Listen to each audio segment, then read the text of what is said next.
All right. Welcome, everybody. 2020 continues, and Thank you. with everything we're dealing with here, and this will be no different. A bit different than what we had last year, but I'm really happy and proud to be sitting here today. As we'll have our president here, Steve Phelps, addressing the media and touching on a variety of topics here with the annual State of the Sport. We're doing this a little different than we have in the past. We've got some live media here in the deadline room, and then we have many of you remote attending, and we appreciate you all making the time and getting in on this one. So without any further ado, we're going to have Steve Phelps here. He's going to answer, say a few words to kick off, and then answer any and all of your questions as we go through it. So again, we've got it set up as we have with past Zooms. Raise your hand. We'll call on you to ask a question, and we'll move through it. So without any further ado, Steve, obviously it's been an incredible year. A ton of adversity and challenges we've faced as a sport. Everybody here on this Zoom across the board has faced it. And yet we've persevered, and we've actually succeeded and risen above it all. Steve, as the leader of our sport and going through it, maybe you can touch on this and what the year has been here, 2020, for all of us. Sure. I'm gonna take this off just so you guys can hear me better, since you guys are significantly social distance here in the room. I'll start, typically as I do, by thanking the media for what they do to bring this sport closer to our fans. I know it's been a difficult year for all of you, as it has been for all of us.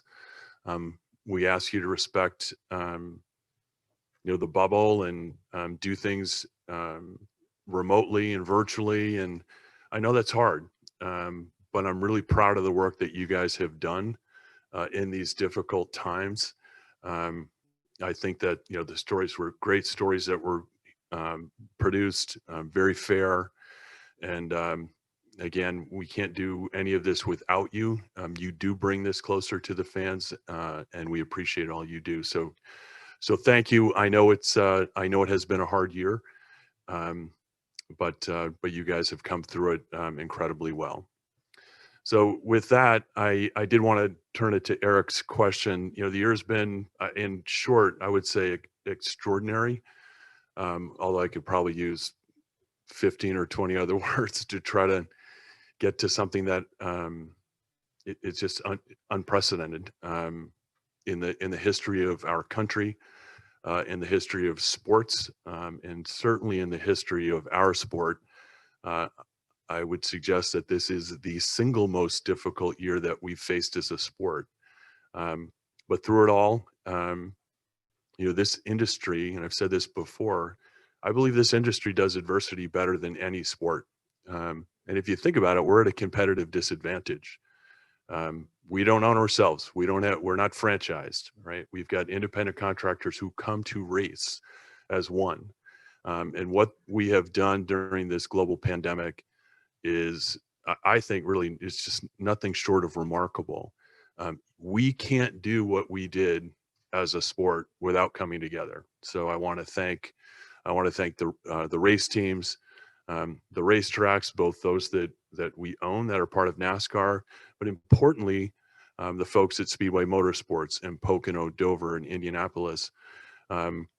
It was just without them, and then frankly all of our partners, right? So our media partners, our sponsors, everyone that really banded together to create something that was really something to be proud of. And so as I sit here today, getting to crown 2 more champions today and another one tomorrow, and the one last night with Sheldon Creed winning the Gander RV and Outdoors Truck Series, I just couldn't be more proud. I'm fortunate to sit in the chair that I sit.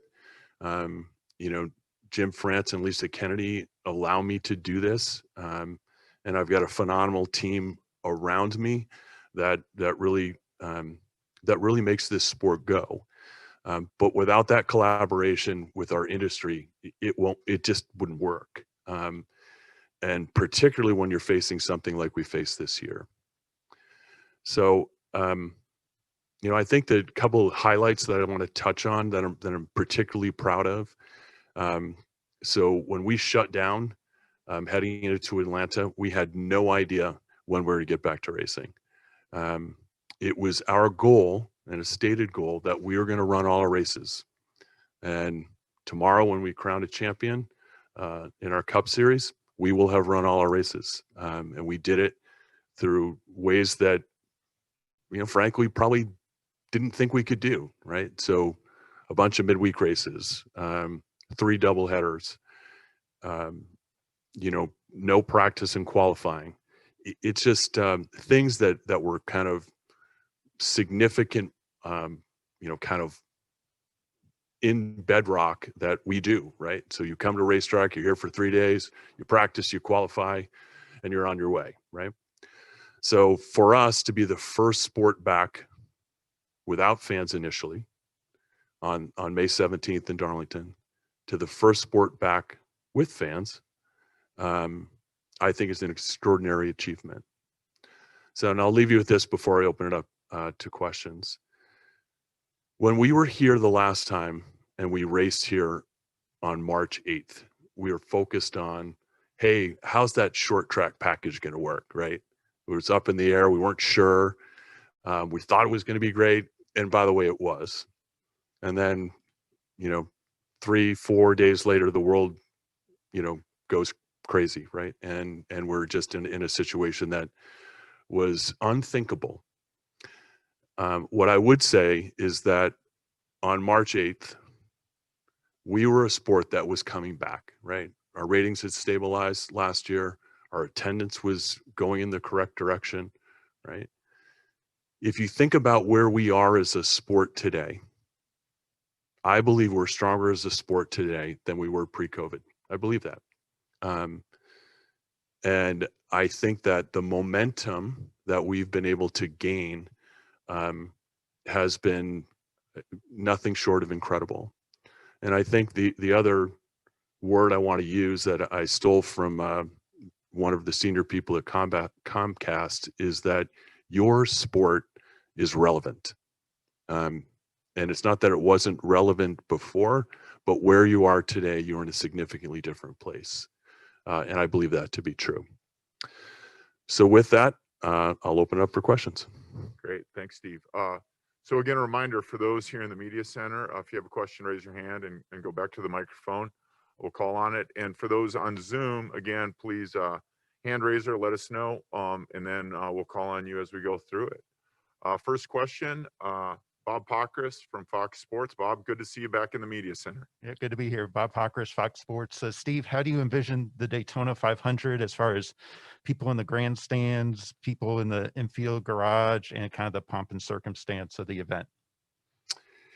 Yeah, Bob, I think I would say not just for the 500, but for our entire schedule. So we have this incredible schedule that has been put together, leading out with the Daytona 500 on February 14th. Do I believe we're going to have fans in the stands? I do. What percentage of fans in the stands? I'm not sure. Will we have folks in the garage, fans in the garage? I don't know. What I would say is I can't wait till we do have fans back in the garage. Our sport is the hallmark of our sport is about accessibility. Accessibility to the garage, accessibility to the drivers, the crews. We don't have that. And we don't have that because we need to keep people safe. And that's the only way we're going to run a race is if we're going to keep people safe. So I don't know, Bob. I do know that we have every intention of running on February 14th, the 500, and our plan is to race in front of fans. All right, let's go with Jeff Gluck and then Michael Knight on Zoom after Jeff. Hey, Jeff Gluck from The Athletic. Obviously, with the 28 one-day shows next year, things are going to change. It's not going to be like the last time we were here, not just practice and qualifying, but the rhythm of how things go when drivers come in. How do you see the future sort of unfolding on race days? I mean, is it going to be sponsor heavy commitments in the mornings and then they just go race? What's your vision for what that will look like in the future? So you're talking about, Jeff? Sorry, once things go back to sort of normal, not how it is now. Yeah. I got it. Great. That's a good question. I think what we've proven, Jeff, this year is that you can do things differently, right? And they can work. So what we're in the process of doing right now is looking at what that race day experience is going to look like, or race weekend experience is going to look like. And I think it's going to look different, right? I think there are things both from a competition standpoint, as well as a fan standpoint, sponsor standpoint, where we are going to reinvent ourselves and take the best of what we had during this COVID situation to make ourselves stronger in the future. What exactly that looks like, we're doing planning right now, and we'll obviously do some things with looking from the broad racetracks, not just our racetracks, but racetracks in general. We need to make sure that the fan experience is continues to improve. And when they come back, that, we need to give them a reason to come back, right? So they have great racing, but you have great racing on television, right? We need to have a great fan experience that is going to look different, almost certainly, than it did before. And so it's incumbent upon us, our racetracks, to make sure that they're getting that fan experience. And we'll have to do that with our race teams, right? And our drivers, because it needs to be about access, right? And so if it's not going to be physical access, right, what are the things that we can do that create something unique and different for a fan at the facility? All right, let's go Michael Knight and then Alex Andreev. Good morning, Mr. Phelps. I'd like to ask you a two-part question. Would you reflect back onto March, April, and into May during the period where NASCAR itself and its teams had little, or in perhaps some cases, no revenue coming in? How would you characterize that period in terms of how close NASCAR or the teams came to basically not being able to move forward on a financial basis? Well, I won't speak for the teams, Michael. I can speak for NASCAR. Let's see, it was our intention that we were going to get all these races in, and now sitting here a race away, if you will, or a day away from doing that, it feels gratifying. I would say to try to, I think the most difficult part of that period, Michael, really is just really the unknown, right? So there's so many things that were outside of our control that were, it got to a point literally where my phone would ring. I didn't want to answer it because there's nothing but bad news on the other side of that phone call. And so it was scary. It's scary for the industry as a whole. I think anyone who was in sports didn't sleep very well in March and April, mid-March to April into May, and until the engines fired at Darlington, it was scary, because you have so many things outside of your control that there are a lot of us in this industry that are control freaks. I consider myself to be one of them. When you have things that are truly outside of your control, and you are working hard to develop plans that are, you don't know if you can execute against them. It's just difficult. So I would say, in a word, it was scary, but we developed a plan, and we executed against that plan. I think we executed very well. Okay, the second part of the question is, and I'll ask this in the context, is that some of your contemporaries who are the presidents or CEOs or commissioners of other sports are publicly acknowledging financial situations. If 2021 moves into a significant part of the season with either little or no spectator attendance possible, no hospitality or on-site activation opportunities for sponsors, will the teams be viable business entities in 2021?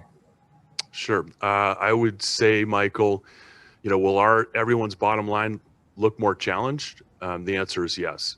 Do I believe that we as a sport are going to shut down? We are not.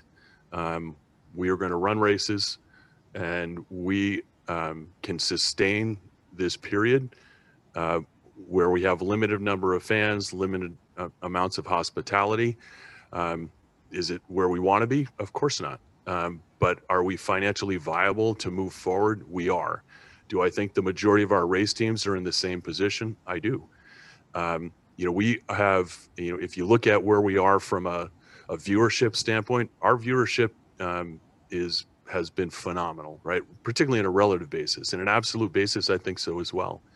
And so visibility for sponsors on race cars, they're in a good place. Obviously the B2B portion of it is, a little bit more challenged, but do I think that we will weather the storm as a sport if things continue much like they have this year? The answer is yes. We are going to persevere, and we are going to continue to put on races and bring that great racing to the fan base. Thank you for your time. You're welcome, Michael. All right, let's go with Alex, and then following Alex, Jenna Fryer. Hey, Steve, thank you so much for your time and for doing this. I have two questions. My first one, I guess, is kind of timely. Obviously, we're going to have a new president in January, and Donald Trump was at this year's Daytona 500. So I'm wondering if NASCAR has any plans to invite Joe Biden out to any of the races. Alex, I think, if a sitting president, as President Trump did this year, wants to come to a race, then we would welcome that sitting president. I don't think, we didn't reach out to President Trump to come to the Daytona 500. His people had reached out to us.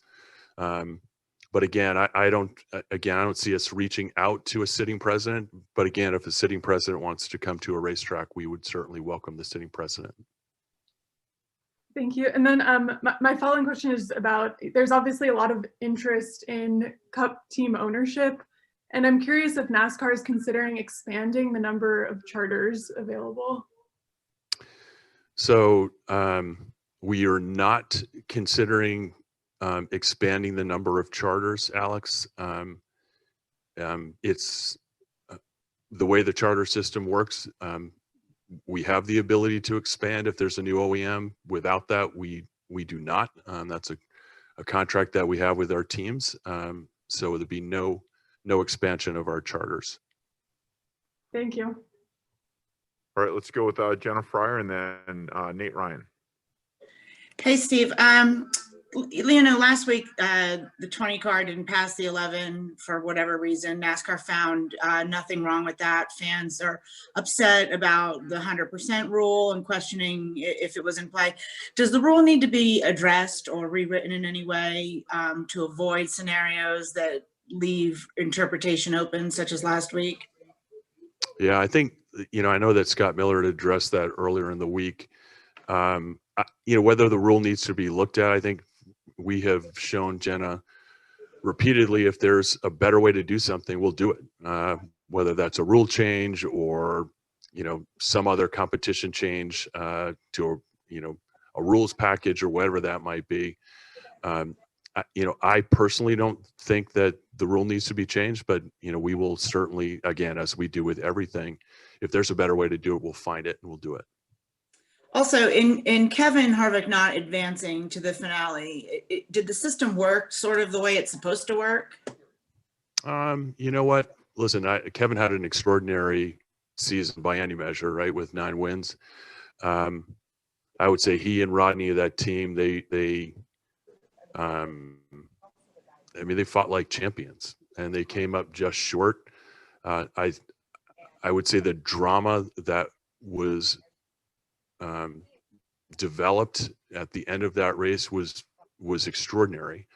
I think the hard part is that, as hard as they fought, right, there are opportunities for them in the 3 races because of the number of playoff points they had that made it such that, everyone, if they're filling out their brackets, right, to who was going to the championship, Ford put Hamlin and Harvick in there, right? I didn't think anyone thought there would be a scenario where they wouldn't make it, but they didn't, you know. And so I think that you know, Kevin was very gracious in, you know, his remarks, and they didn't do enough to get there.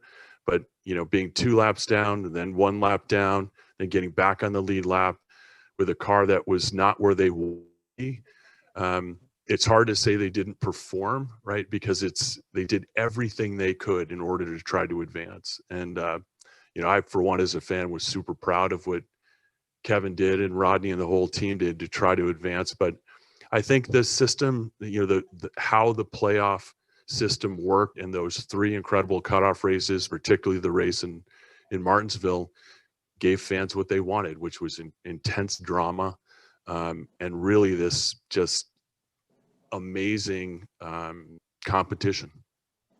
Well, so then yes, it did work because you wanted Game 7 moments, correct? I would suggest that. Did it work? Yes. I wouldn't say Game 7 moments. We'll keep it unique to our sport. But I think, yes, the playoff system as designed, I think worked incredibly well. Thank you, Steve. Thank you, Jenna. All right, let's go with Nate Ryan, and then we have a follow-up here with Bob Pockrass here in the Media Center. Thanks, Eric.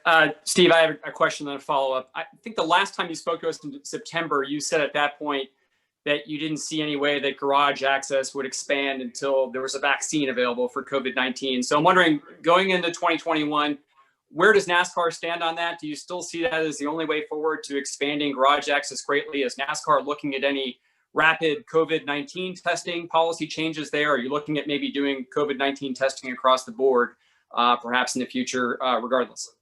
Yeah, so kind of two parts of the question, Nate. I think the first part, as it relates to the competitors and the current footprint or bubble, or whatever we call this pristine area, it's something we'll look at.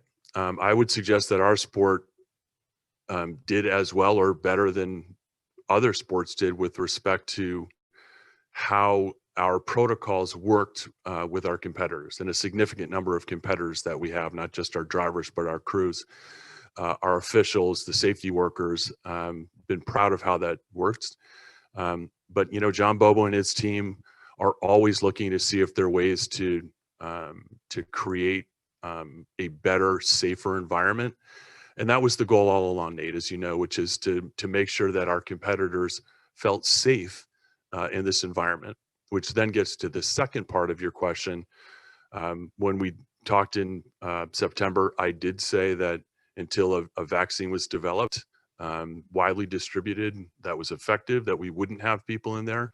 I will clarify that, which is if there's an opportunity, and I'm not sure there is, if there's an opportunity to have rapid tests that is effective, that, you know, doesn't have a bunch of false negatives or false positives, it's something that we would entertain, but it's too early at this particular point to determine what that's going to look like. And then follow up, Stephen, you mentioned, you know, NASCAR getting through the season and you know, ending exactly as you planned. Fortunate in that I'm sure you saw the news this week that cases across the country are now spiking into 6 figures daily, and many experts are predicting it's going to be a tough winter. What's your guidance for NASCAR through the next couple of months, knowing that teams and especially drivers won't be under your purview as much? Are you going to encourage them to remain as vigilant as they've been to get through this season? Is it going to be more of a hands-off policy, or do you want drivers and teams to, you know, stick to the same policies of isolation during the off season to ensure Daytona goes off without a hitch? Yeah, listen, Nate, I think it's a tough question. Yeah, obviously we want to keep people safe, right? We want our competitors to be safe. I think they obviously have done a good job of the isolation that they've done to try to make sure they remain safe and able to compete. But, you know, I think that they are going to be away from us for, you know, roughly 3 months. You know, I would just ask them to be safe, as we would any part of our community and any part of our family. We want them to be. Yeah, it's scary, right? the spiking that we're seeing is scary. I think if we had thought, if you think back to April or May and or March, I think people were like, well, this thing will burn out in the summer and we'll be good in the fall. Well, unfortunately, that's not where we are. And I want this to be over as much as anyone does. But we need to continue to make sure that we are being safe and our competitors are being safe. So I think, as it relates to NASCAR and our competitors, we are going to continue to do the things necessary in order to stay safe during this time period. Thanks, Steve. All right, let's go with a follow-up here from Bob and then Michelle Martinelli. Yes, Steve, in past years, drivers and crew members suspended under the behavioral policy would just attend sensitivity training and be reinstated fairly quickly. Larson, it took several months, even though he finished sensitivity training within a couple of weeks. Why is his case different? And what are you using? I could see in a road to recovery, there's science and that kind of dictates whether somebody comes back, but this seems very subjective. What are the parameters for somebody to come back from what Larson did? Yeah, I think it's a good case study moving forward, Bob. And I think part of the case study is that there is some subjectivity that comes with it, right? There isn't a hard and fast rule. And I think that's where, frankly, that we need to be. A point of clarification, yes, Kyle did take sensitivity training that we had mandated that he do early on. And then he went above and beyond, right? Because he thought that was what he needed to do for himself. And I think his road back, I think it was an incredible journey for him. And if you talk to him, and I know many of you have, it's heartwarming to hear him talk about what that journey looks like, or what it looked like. And I do think that each case is going to be looked at on a case by case basis. Kyle didn't ask for reinstatement early on, into the spring, into the summer, and then till we got to the fall, where he did ask for reinstatement because he felt he was, his journey was complete, and we agreed with him. Again, he went above and beyond. I think he was humbled by the whole experience, and I'm proud of the job that he did. All right, let's go with Michelle Martinelli and then Jerry Jordan in the press box. Hi, Steve. Earlier this season, you said that words without action are meaningless in terms of addressing racism and the sport being more inclusive. So going forward, is NASCAR doing something concrete to continue its anti-racism and inclusivity efforts within or outside of the industry? And can we expect to see things like Black Lives Matter written on the infield again, or continued support for the LGBTQIA community, or anything like that shows solidarity or welcomes others in? Yeah, I think, Michelle, what I would say is that will you continue to see results in action from NASCAR? The answer is yes. So we have broken our, kind of in this area into three specific buckets. One is what we're going to do internally. The middle bucket is what we're going to do from an industry-wide standpoint, and the third, what are the partnerships that we're going to do externally. And I would say on the internal side, we've done things that it's really just about us, obviously. So we have an ally council, we have a diversity council, we have employee resources groups that we've put together to try to make sure that we're doing what we need to do. We also have a drive to make sure that we are hiring diverse people, right? And that's a stated goal for us as well. And then we're doing, as part of our procurement, we're doing making sure we have minority vendors as part of that too. So that's internal. External is what are we going to do as an industry? One of the things we're going to do, and we had talked about this early on around Talladega, is that we, as an industry, we were going to mandate that everyone takes sensitivity training and unconscious bias training, and we're going to do that. So before we get to the 500, all the race teams, anyone affiliated with this sport is going to do that, right? That's part of our internal community. And then the third thing is, what are you going to do from an external standpoint? So partnerships with Comcast, Coca-Cola, Anheuser-Busch, Geico, and others, as well as some other groups like ISSJ or RISE or others that we're using to try to help in this education process. So we believe we are a sport about action, and we are going to continue to be. It's an important journey for us to be on, and I'm excited about what the future holds there. All right, let's go Jerry Jordan and then Chris Knight in the press box. Steve, Jerry Jordan, kicking the tires.net. Michael Knight touched on this a little bit about when you answered him about the viability of teams and the sport. And then Nate brought up the numbers of COVID increasing. Could NASCAR, or can NASCAR survive another COVID shutdown if it was mandated nationally? And also, what have you learned that you could carry forward should there be some type of a shutdown mandated going forward? How would y'all handle that?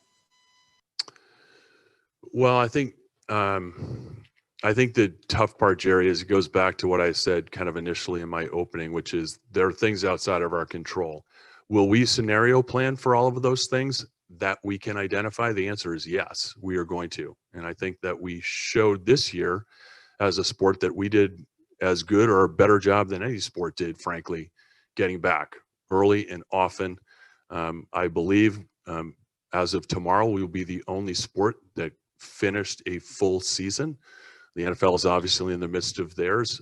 We are hopeful that they continue with their progress and finish their season. But as of now, or as of tomorrow, we're the only major sport that finished a full season. So certainly proud of that. What happens in the future, again, it's difficult to say, Jerry, just because we don't know what it looks like.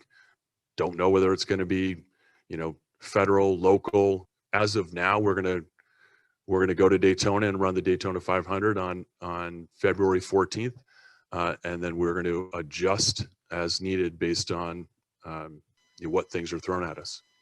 Do those possibilities give you some cause for fear that something could happen? I appreciate you answering my questions. Yeah, again, things that are unknown or difficult. I wouldn't say it's fear, but it's just, we were presented with significant obstacles this year, and with those obstacles, we either went around them, we jumped over them, or we knocked them down. Do I think as an industry we are better prepared for another wave of whatever that's going to be? Yeah, I do, and we've proven it. I think the uniqueness of our sport, how we run our sport, how we come together as an industry, where we run our races, I think it gives us some flexibility that other sports, frankly, just don't have. All right, let's go with Dustin Long. Let's go with Chris Knight and then Dustin Long. Hi, Steve. Thanks for your time. I was just curious, one of the adjustments we saw post-shutdown was you guys expanded the field in the Xfinity and Truck Series to 40 vehicles, and I was just wondering if that was the plan to continue that for 2021. That's a good question. Honestly, I don't know the answer to that, but we can certainly get, here's what I'd say. I would suggest that if we did it this year, we're probably going to do it again next year, but I do not know the answer. Thank you, Steve. Let's go with Dustin Long, and then we have a follow-up here from Jeff Gluck in the Media Center. Thank you, Steve. Obviously, there's no question that the challenges that you guys have faced this year to get to this point, but obviously, as any business, it can't be just about the immediacy. It's also about looking ahead. And while I know there's certain uncertainties and challenges, you referenced earlier the notion of relevancy in the sport. And certainly the sport has faced some challenges in the past, no doubt about that. How do you envision, or how do you hope to continue that relevancy for the sport so that it grows and becomes a stronger thing and the potential of adding another manufacturer, since everything's being put back a year or so with the plans? Yeah, I think, Dustin, that it's hard to it's hard to say, hey, we are going to continue Relevance. I think it's kind of an arrogant statement. I do think there's some building blocks here that would suggest that that's going to continue, right? So we have new ownership coming into the sport. That new ownership comes with different levels, right? And then we have different drivers affixed to those new owners. So take the Michael Jordan situation with Denny Hamlin and Bubba Wallace, or the situation with Justin Marks and Danny Suarez, or the Tiffs and BJ McLeod. These are, kind of all across the spectrum. Do I believe that we are positioned well to continue that relevance? I do. I think we've seen this year the significant number of new fans who are participating in this sport. And then because the positions that we have taken, the great racing that we've had, the fact that we came back first, all those different pieces that created this relevance. So do I think we're positioned to continue that? I do think we're positioned to continue that. And I'm bullish on what the future looks like. I know as the kind of a head cheerleader of the sport, I'm supposed to say that. But if you look at where we are from a rating standpoint, you look at kind of where the sport is overall in the general, kind of thought process of where things are in this country, I think we're in a much better position than we were, as I said pre-COVID. And also, Steve, obviously, you've been very outspoken about just, human basic rights and obviously the issue with the Confederate flag. You talk about new fans. Can the sport afford to be as vocal moving forward? Certainly, there are those who feel that it's a more conservative fan base, and how you felt like the fans have responded in that time since, and gaining new and losing some, and what you can do maybe moving forward and being maybe potentially more aggressive in things. Yeah, I know, Dustin, I think do I think, kind of on balance, you look at those new fans versus, fans that we have, quote, lost. I think that, for us, it's really about this notion of welcoming everyone to our sport. And I think people are feeling welcome to our sport. I think by and large, people have said, hey, NASCAR means more to me than displaying my Confederate flag or displaying a Confederate flag at our facilities. And I think by and large, that has been a true statement. And so, what we do from a social justice standpoint moving forward, really, to me, is about, to your point, it's human decency. We want to make sure that people want to come to our facilities. We want to make sure that they want to participate in this sport on television, on radio, and digital and socially. We want them to feel a part of this community. It's a fantastic community. It really is. And, I know when I go to a racetrack and I see, people who are camping next to each other, who are total strangers, that invite each other for a beer, or, hey, do you want a hot dog, or, brats, or whatever it is, that's what our community is about. And we want to make sure that everyone feels welcome when they come to those facilities. Thank you. All right, let's go with a follow-up from Jeff Gluck here in the media center, and then Dustin Albino. Yeah, just sort of in the weeds maybe, but following up on something you said a couple months ago when there was the prospect of Denny becoming a team owner, obviously driving for a 4-car team. You said we want to make sure that NASCAR would be satisfied that it's not just a 5th car. Sure. What have you seen, I guess, that alleviated those concerns, and will they have to show anything going forward to make sure that it's not just a 5th JGR team? Yeah, no, I think it's something that obviously our competition guys are going to look at, Jeff, to make sure that it isn't a 5th JGR team. There obviously is a technical alliance there, as there was a technical alliance with Furniture Row and Levine family. So technical alliances are fine. It is a unique situation in that we're going to a new car in 2022, which will kind of change the game board completely. With that said, I'm sure that, Michael, Denny, their acting president right now, Steve Lauletta, that they will certainly we will need to be satisfied that they are not operating as a 5th JGR team. So it's something we'll monitor for sure. All right, let's go Dustin Albino and then Greg Engel. Yes, Steve, I know you can't predict the future, but the introduction of the next gen car was pushed back to 2022. Do you see any way that doesn't get introduced in 22? It's hard to say.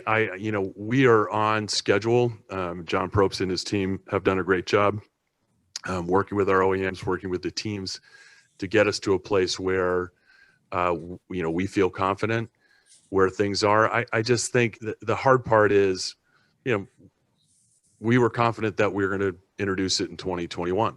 And then it became very clear that we couldn't. So it really has to do with, are we going to have the parts and pieces in order to make this car, to build it in at scale in order to have enough cars to race? As of right now, the answer is absolutely yes. And our guys are excited about it. I think we all are excited about it. We've seen some of the renderings. That it's a cool looking car that I think will have some great characteristics that'll make the racing even better than we've seen this year. So again, it's hard to predict the future, but as given the things that we know today, we're in good shape. Thanks, Steve. All right, let's go Greg Engel and then Adam Stern. Hey, sir, congrats and thanks for putting together a full season for us. You kept a lot of us in the media employed. Obviously, the one-day shows have been successful, and they're going to continue at most of the tracks next season. And the drivers and owners agree that the one-day shows are great cost savers, which is something near and dear to you guys' hearts.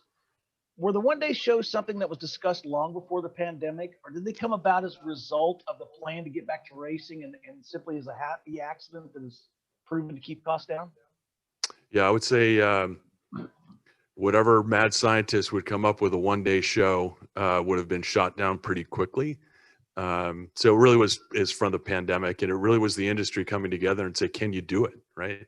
Can you do it as race teams? Can you do it as racetracks? Can you do it, from an officiating standpoint? And the resounding answer was yes, obviously. And I think the great news is that the racing, again, arguably is as good as it's ever been. And so, do I think, we have 28 one-day shows next year, 8 that we do not, that we're going to have practice and qualifying. What does that look like in 22 as we unveil a new car? Probably a lot more practice and qualifying. How much? What's it look like? It will be determined when we get a little closer to that particular season. Thank you, sir. And thanks again. Congratulations. And especially to Eric and all the media folks who've done a great job getting us all our coverage resources. Can't wait to be pestering you guys all in person soon. Thanks again. Thanks, Greg. All right, let's go Adam Stern, and then we have a follow-up from Michael Knight. Hey, Steve, thanks for your time. Has everything that's happened because of COVID kind of clouded NASCAR's ability to judge how the Phoenix market was going to respond to getting the championship race this weekend? And if so, how does that impact how you try to judge whether you should start rotating the race every couple of years or try to make Phoenix more of a long-term home beyond 2021? Adam, it is unfortunate that we're in this situation. Fortunate that we're going to have fans today and tomorrow, but unfortunate that the sellout that was announced in March around the race here, we're not going to see that. You go out and back, you look at camping. Camping looks phenomenal, which is great to see. I would suggest the Governor Ducey, the Ken Weiss here in Avondale, just the entire Phoenix community has responded incredibly well and really excited to have us here. So there are some activities that have happened to kind of prime the pump here in Phoenix, but they're not what they were going to be, unfortunately. And that part's sad, but there's so many difficult things to the season overall. We know that the season finale will be run here again next year, and we are hopeful that we'll run it in front of full grandstands, and all the activities in the greater Phoenix area are going to come off on. There's a Phoenix host committee that had done some really good work. Julie Giese and her staff here have done some phenomenal things as well just to get ready. The facility looks fantastic. It's just unfortunate that everyone can't experience it. So it's a bit bittersweet, but I do think that this market is going to, it has responded incredibly strongly to us coming here. Visually, when you go around the city, you know that our championship is here, and that's heartwarming. Thank you. All right, let's go Michael Knight next, and then we have a few more questions. Steve, if COVID would require the NFL to slide back its schedule, would you commit now to saying that NASCAR would not run Daytona 500 against the Super Bowl, even if it means moving the Daytona 500 date? No, I will not say that, Michael. So we right now we're running on February 14th. That's as much information as we have. Will we potentially scenario plan for a change? Perhaps. But I don't foresee that. It's just hard to say. The NFL is, they're trying to get their season in, and thus far they've done a good job of having the majority of their football games take place. But I think, it's at this particular point, don't want to speculate what would happen with the 500 if the NFL were to put the Super Bowl on February 14th. We'll react to that at that particular time, and obviously make sure our friends at Fox are aligned with the decision that we make. In the last week, there have been some business stories highlighting the fact that some major Super Bowl sponsors, including Anheuser-Busch, are either going to significantly scale back their hospitality and/or on-site activation at the Super Bowl. Does that give you any concern from a bottom line standpoint for Daytona?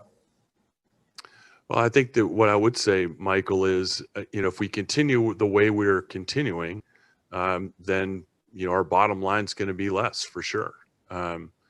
But again, we're going to make sure that we're making decisions that are in the best interest of the sport in order to keep, those that are coming to race safe, but also the competitors, sponsors, media partners that we have to make sure they're safe as well. So if folks are going to scale back their hospitality, we certainly understand that. We saw a lot of that this year. In some facilities, we couldn't have any hospitality, right? Because all we were doing was racing there. No fans, no suites, no midway. So we'll look at that on a case-by-case basis based on where things are in the country. And then again, working with local and state governments and health officials to make sure that we are abiding by what they're interested in doing and what they believe is in the best interest of their communities. And then we'll do the same thing for our community to make sure that we are keeping our community safe as well. Thank you. You're welcome, Michael. All right, we got time for 3 more questions. We're going to go Casey Campbell, then we're going Lee Spencer, and we're going to close out with Jordan Bianchi. Thank you very much, Eric. Hey, Steve, how are you? I'm well. A couple questions from me. This is the first year of the NASCAR ARCA Partnership. How do you see them doing, and how have you worked well with Ron Drager and his team? Yeah, listen, Ron and his team, they're fantastic. Ron has been a friend, of the France family for a long time. There's a healthy respect that existed before, we acquired ARCA. ARCA has shown that it is a great kind of proving ground or stepping stone for those that are headed up to our national series. Sheldon Creed, last night, or Chase Briscoe. I mean, so many different folks that have gone through that series. We think it's a phenomenal development series for us. And obviously you've got some veterans that are participating in this series as well. you know, it provides us an opportunity to go to some facilities where we typically don't race, that are kind of the bedrock of what NASCAR racing is from a short track standpoint, which we think is good for the season. So, you know, I've got great things to say about Ron. He's a quality individual, and they run a lean and very effective organization, and we're glad they're part of NASCAR. And also, we did see before the season started in COVID, they announced that Xfinity and trucks were also we're going to be having some races with controlled pit stops, and we saw that a lot in ARCA with the standalone races. We don't have many of those in the 2021 season. Is that something we're going to see in 2021 or no? As it relates to trucks and Xfinity, I don't think so. Again, it remains to be seen, but if I were a betting man, I would say probably not. But we'll keep that open. All right. Thank you, Steve, and thank you, Eric. All right, let's go two more. We got Lee Spencer and then Jordan Bianchi to close us out. Lee. Thank you, Eric, and congratulations, Steve, on your team and the tracks for being able to pull this off this year. In the wake of the pandemic, has that at all hurt the opportunities for potential manufacturers outside of the sport to come in and kick the tires? Yeah, I think the difficulty for us, Lee, we were super focused, obviously, on getting the races in. You know, we haven't had a ton of conversations with other OEMs during this COVID situations. They've, you know, kind of had their own issues, you know, with supply chains and making sure they're getting vehicles out. It's just when the season ends, we'll start to kind of, you know, restart those conversations. It's just been, you know, only certain number of hours in a day, and that those have taken a little bit of a step back, or at least on a pause, not a step back, but a pause. And I think that will ramp those discussions back up. And, you know, again, I'll go back to it. I think we are actually a more attractive sport today to a new OEM than we were, you know, back in March. And I believe that to be true.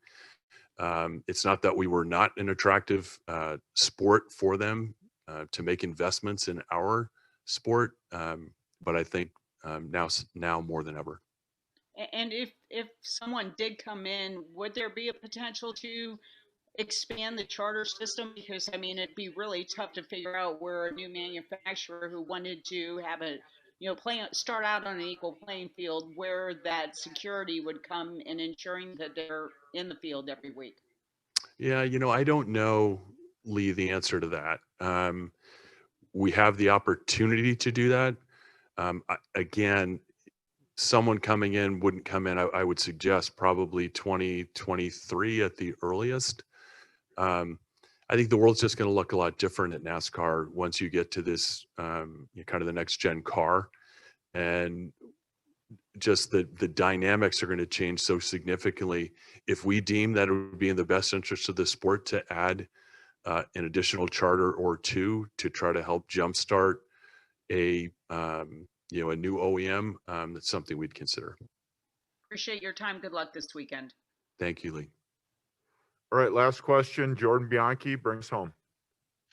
Steve, new teams or new owners are considering coming into the Cup Series. Conceivably, they're going to have to buy charters and everything, and the cost of charters is rising. Are you guys encouraged by what you're seeing from the charter system and it's working now, how it was devised? Yeah, that's a good question, Jordan. I think that one of the thoughts about the charter system, and this really gets to the business of NASCAR. You know, fans, they don't care about charters, but one of the thoughts on the business side for charters is that if someone decided to leave a sport, that they would have enterprise value, that they'd be able to sell their race car or race team, and make some money.